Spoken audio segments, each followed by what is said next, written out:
Graça e paz sejam multiplicadas da parte de nosso Senhor Jesus Cristo em nossas vidas. Olha que saudação linda! Graça e paz. A graça como favor imerecido de Deus. Isso no seu sentido mais amplo. Porque graça é muito profundo. E paz, porque Ele é o príncipe da paz.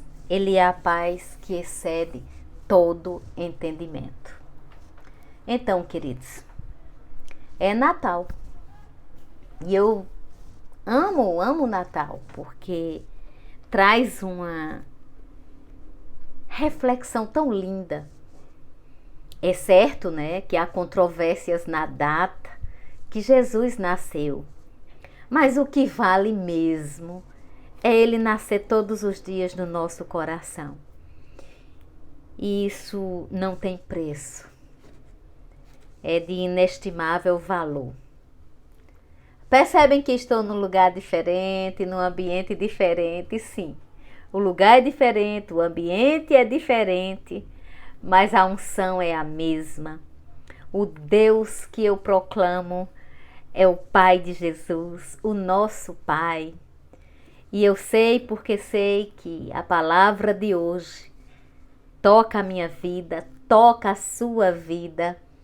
E nós vamos celebrando a vida de Jesus. Isso é Natal. É celebrar, é entender. É um tempo que eu leio muito o livro de Lucas. O livro de Lucas, ele trata da humanidade de Jesus. O foco é Jesus homem. É aquele que abriu mão de tudo para vir à terra. Nascido na plenitude do tempo. Nascido de mulher. Jesus é tudo que precisamos. E em Lucas, a gente vê muito isso. A humanidade de Jesus, de José, de Maria, de João, de Isabel, de Zacarias.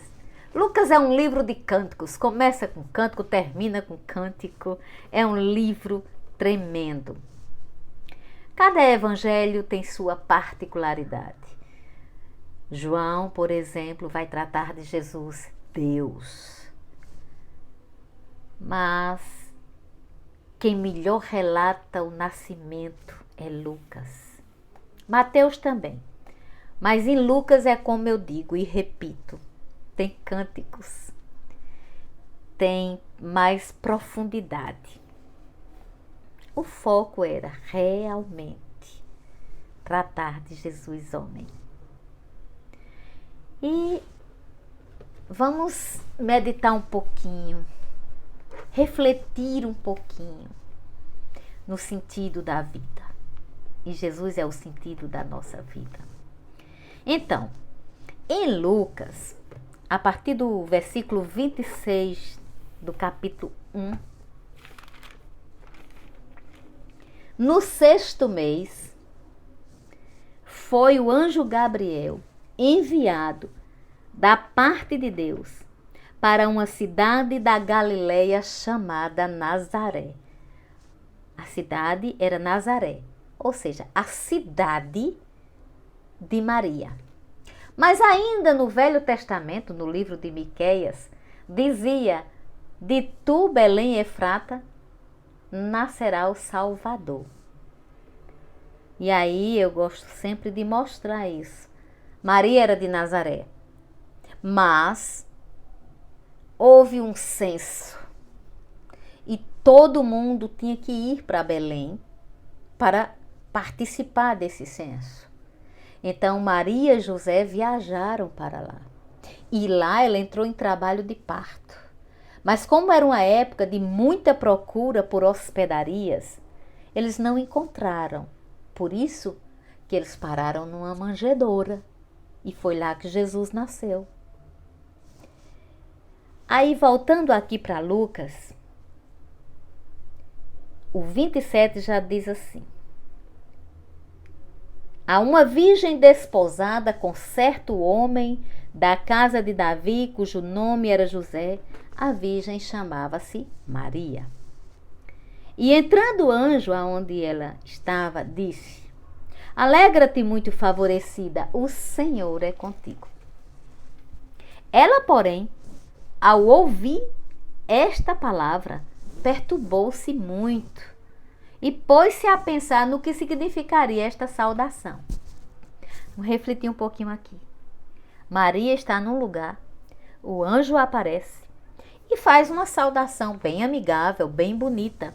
Alegra-te, muito favorecida, o Senhor é contigo. Que palavra tremenda! Sim, era tremenda essa palavra. Mas Maria era uma mulher profunda. Era uma mulher que não se contentava com superfície. Então ela parou e a Bíblia diz no 29, ela, porém, ao ouvir esta palavra, perturbou-se muito e pôs-se a pensar no que significaria esta saudação. Gente, esse pôs-se a pensar de Maria é simplesmente tema para um livro. Porque, primeiro, pensar. A gente pensa que é simples o pensar. E a gente que pensa tanto, tanto, tanto. E eu sei, né? Eu conheço os tipos de pensamentos. Nós qualificamos pensamentos. Né? Quem é da minha área sabe disso. Nós temos pensamentos funcionais, desfuncionais, pensamentos intrusivos, enfim. Pensar é uma coisa. Pensar bem é a diferença. E hoje, nós somos estimulados praticamente a não pensar. Ou a não pensar bem. Tudo hoje a gente encontra pronto.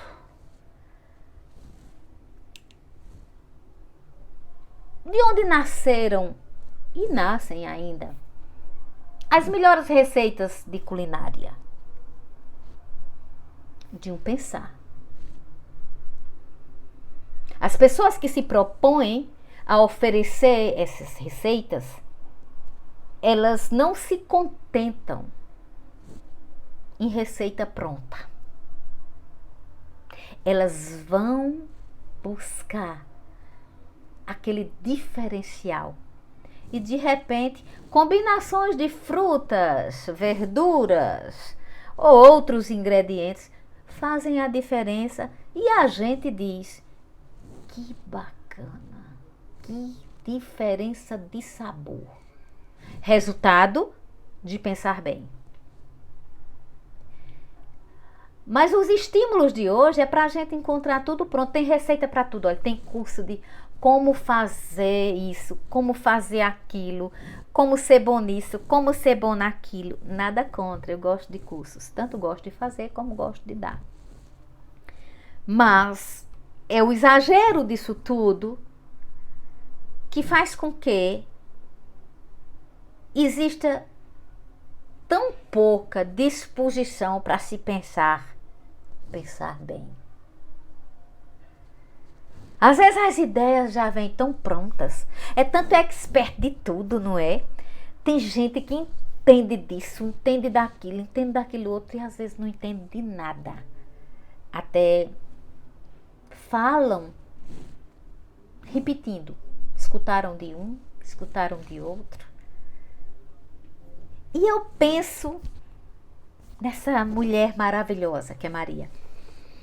Ela simplesmente ouviu e ela se pôs a pensar no significado. Ou seja, para ela, não valia apenas a saudação em si.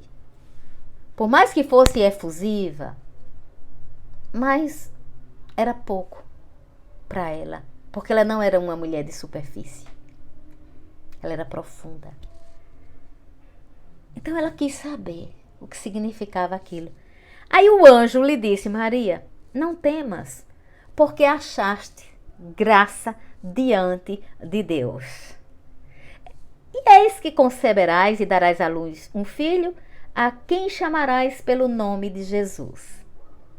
Este será grande e será chamado Filho do Altíssimo. Deus, o Senhor, lhe dará o trono de Davi, seu pai. Olha que coisa. Se você ler, só por ler, você não vai perceber. Como assim? A virgem vai ter um filho? O nome do filho já está definido. Ele tem características. Ele vai ser grande. Isso não quer dizer em altura, mas em nobreza. Vai ser chamado Filho do Altíssimo. Não era filho de José? Filho do Altíssimo. E Deus, o Senhor, lhe dará o trono de Davi, seu pai. Filho do Altíssimo. Seu pai, Davi. Eu não vou entrar muito nisso, porque aí eu teria que ir para a genealogia de Jesus, que está lá em Mateus capítulo 1, porque o foco do Evangelho de Mateus é Jesus rei. Mas percebe como a Bíblia dá ênfase à missão do nosso Jesus? E como ele não pertencia apenas a Maria e a José, como ia muito além a missão, a ligação, realmente transcendia qualquer pensamento humano. Lhe dará o trono de Davi, seu pai. Quando nós estudamos a história de Davi, a gente sabe das promessas. Porque as promessas de Deus se cumprem. Ele reinará para sempre sobre a casa de Jacó, e o seu reinado não terá fim. Então disse Maria ao anjo: como será isto? Pois não tenho relação com homem algum. Maria até já compreendera um pouco o que aconteceria.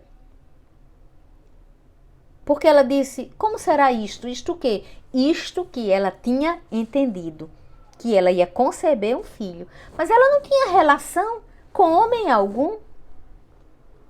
A resposta do anjo: descerá sobre ti o Espírito Santo, e o poder do Altíssimo te envolverá com a sua sombra. Por isso também o ente santo que há de nascer será chamado Filho de Deus. O ente santo não será chamado filho de José, mas será chamado Filho de Deus. A importância de José foi grande, foi linda, foi maravilhosa. Eu já preguei sobre isso.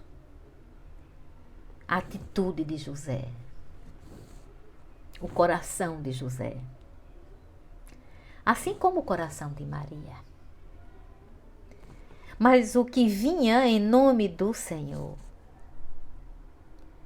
E aqui é o que nós comemoramos nesses dias, o nascimento.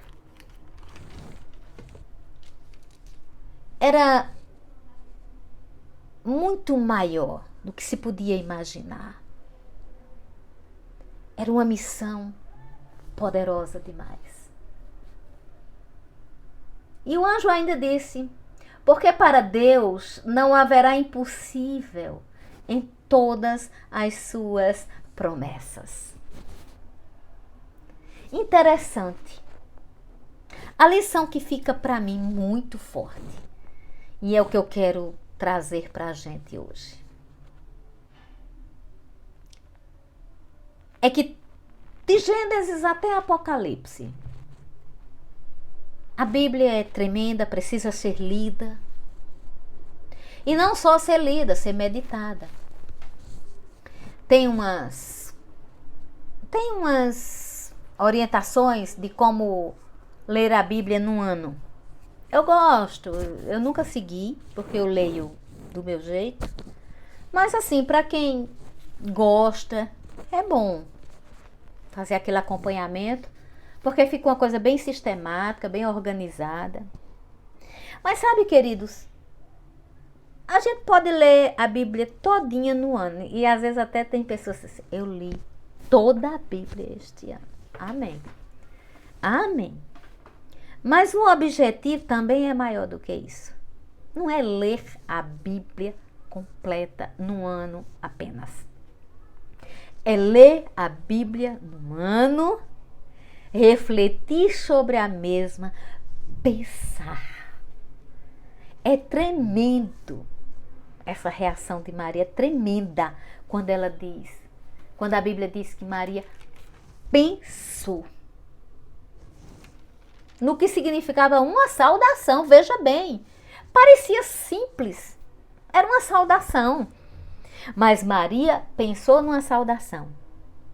Quantas vezes a gente não quer pensar em coisas bem complexas? Eu não estou dizendo que não era complexo uma virgem ter um filho, não é isso. Mas foi uma saudação. Até então, não estava anunciado que ela iria ter um filho. Então, ela pensou porque ela é um ser pensante. E glória a Deus porque nós somos seres pensantes. Então, pense comigo uma coisa. Qual era a forma do milagre acontecer? Era a presença do Espírito Santo. Descerá sobre ti o Espírito Santo e o poder do Altíssimo te envolverá com a sua sombra. Essa era a forma de acontecer o milagre da Virgem ficar grávida e ser a mãe da humanidade de Jesus. Mudou as coisas? Não mudaram. Todas as vezes que Deus opera milagres na palavra, a gente percebe o Espírito Santo. E eu e você que acreditamos no que está escrito em Lucas 1,37, porque para Deus não haverá impossível em todas as suas promessas, precisamos entender que tudo Ele faz através do Espírito Santo. E Ele está conosco todos os dias. Jesus disse, eis que estarei convosco todos os dias até a consumação dos séculos. Você não vê Jesus como Pedro, João, Tiago viram. Por quê? Porque é o Espírito que está em nós. O poder do Espírito descerá sobre ti e te envolverá. Quando lemos sobre novo nascimento, entendemos que quem nasce de novo em Cristo Jesus passa a ser morada do Espírito Santo. Então ele nem vai apenas descer, somente descer. Eu acredito na unção sobre, mas eu acredito na unção dentro. O Espírito Santo está dentro de nós para frutificarmos em boas obras. O Espírito Santo vem sobre nós para determinadas tarefas que precisamos desenvolver no reino de Deus. E nesse Natal, nesse período onde há trocas de presentes, comidas deliciosas, luzes, muitas luzes, árvores ornamentadas, tudo é beleza. Eu gostaria que no nome de Jesus Cristo pensássemos em duas coisas fortes. Primeira, gratidão a Deus por sermos seres pensantes e utilizarmos a nossa imaginação de maneira favorável, criarmos um ambiente mental de paz, como Paulo instrui em Filipenses 4:8. Tudo que é bom, tudo que é puro, tudo que é justo, tudo que é bom louvor, boa fama, seja isso que ocupe o nosso pensamento. Refletir, escutarmos, avaliarmos. E a outra coisa, importante também, entender o poder do Espírito Santo. Tem gente que fala muito em espírito natalino. Eu não consigo.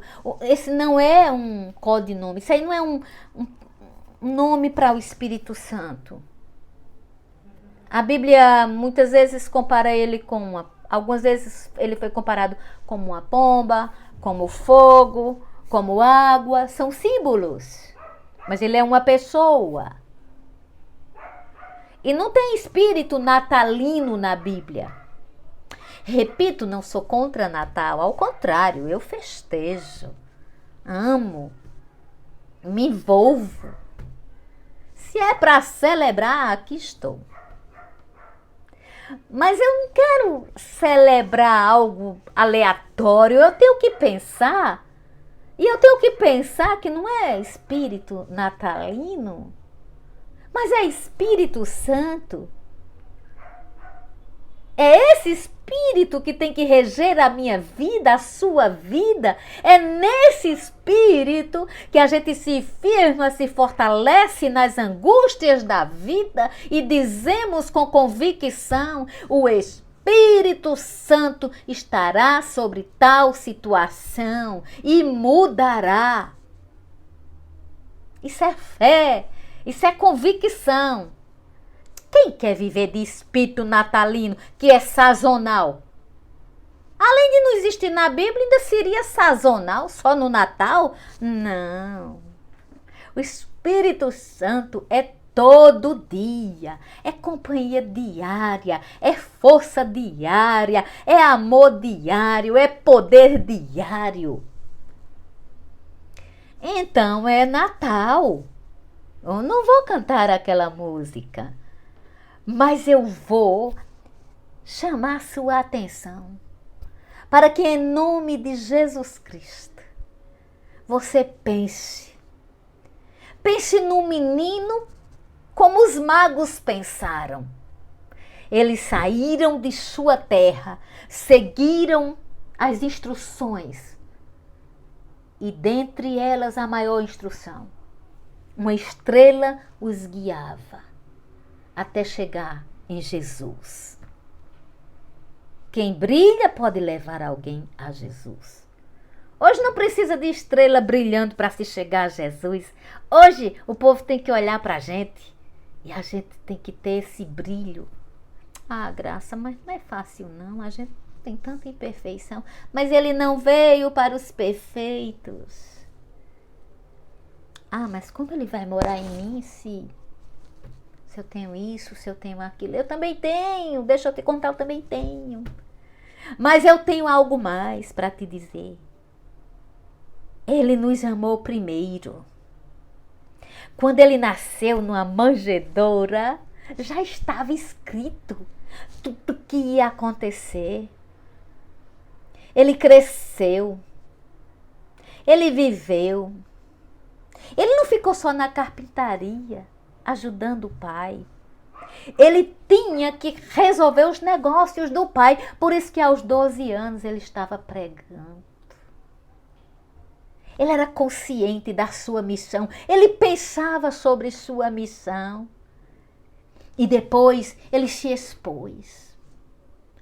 foi humilhado, rejeitado, traído, abandonado. Ele sofreu, foi à cruz, recebeu uma coroa de espinhos por amor. Rendeu-se e disse: está consumado. E entregou-se ao Pai. E naquele dia ele levou os nossos pecados no madeiro. E o castigo que nos traz a paz estava sobre ele. Por suas feridas somos sarados. Oh, Jesus tremendo, maravilhoso. É o nome dele. Maravilhoso conselheiro, Deus forte, Pai da eternidade, príncipe da paz. Então, vamos pensar, vamos crer no poder do Espírito Santo e vamos fazer a nossa parte, porque Ele é fiel em todas as suas promessas. Não há impossível para Deus. Creia, confesse esta palavra e viva no espírito da fé. Uma semana abençoada, em nome de Jesus.